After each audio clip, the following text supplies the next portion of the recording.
Gabrielle, thank you for taking time to talk curses today. Thank you for having me.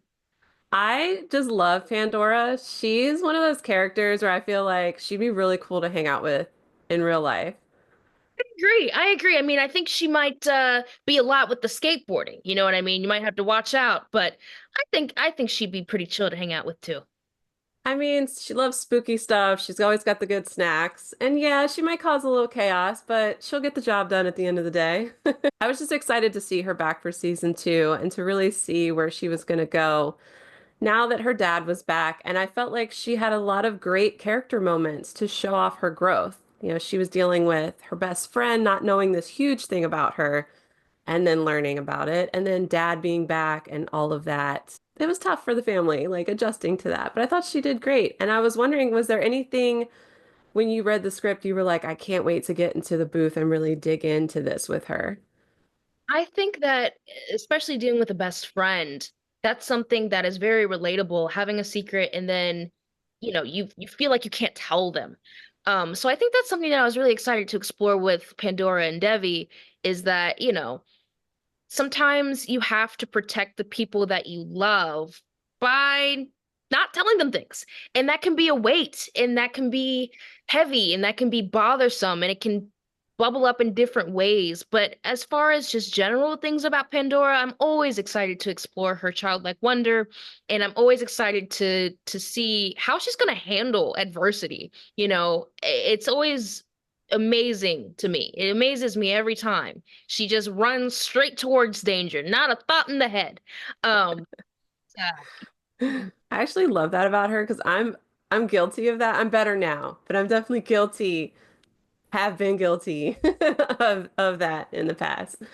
yeah. It's fine though. It's fine. I have to say the one episode that really hit me in a way I was not expecting was the Peruvian gourd. And I just felt like that was almost like a free therapy session because there was a lot of stuff going on with that. It was. And I think that, even though it was a curse, right?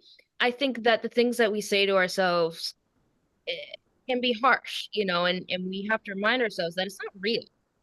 These are things that we've made up in our minds that we're telling ourselves, and we have control over that. Sometimes the things that we think other people think about us are not true.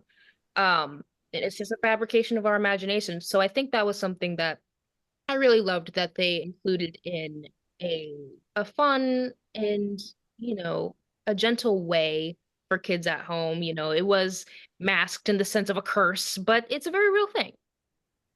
100%. I felt like after that one, I had to hit pause on the screeners and be like, oh, I need to like take some time and some stock because wow, it was a good lesson for everybody.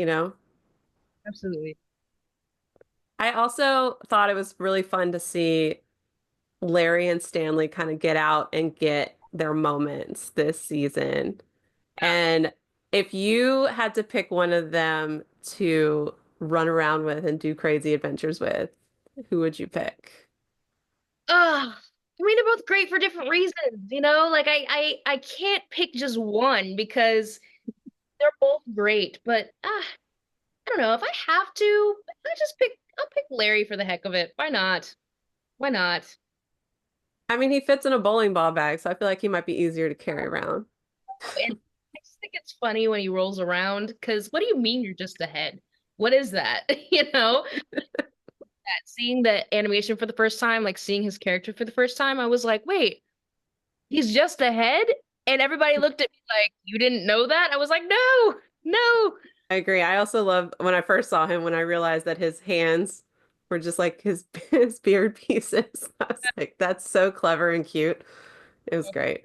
Yeah, I just feel like there's a lot left to be explored with her character and Russ and just the family in general. Now that they're not, at least hopefully not dealing with what does she call him in season one? Great grandfather garbage or something like that. Yeah.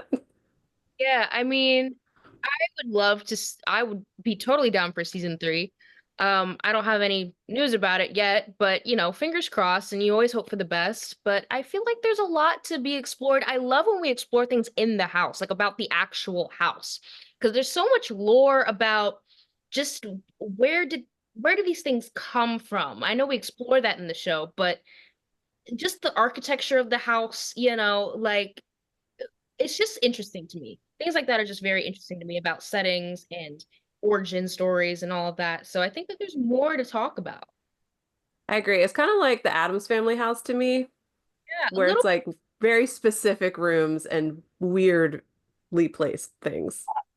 yeah, because like what was the thought process of having an entire world downstairs essentially? Like that just can't be swept under the rug for me. I just think that breeds so much fun storytelling.